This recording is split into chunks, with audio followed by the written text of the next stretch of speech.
का चलो ताते धनी मनवा में मुँह फुलावन सबनमा में का चलो ताते धनी मनवा में मुँह फुलावन सबनमा में बोल बाडू नाराज कौन ओजेला ये दिल आशिकाना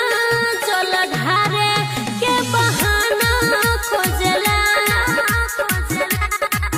ये दिल आशिकाना चल ढारे के बहाना खोजला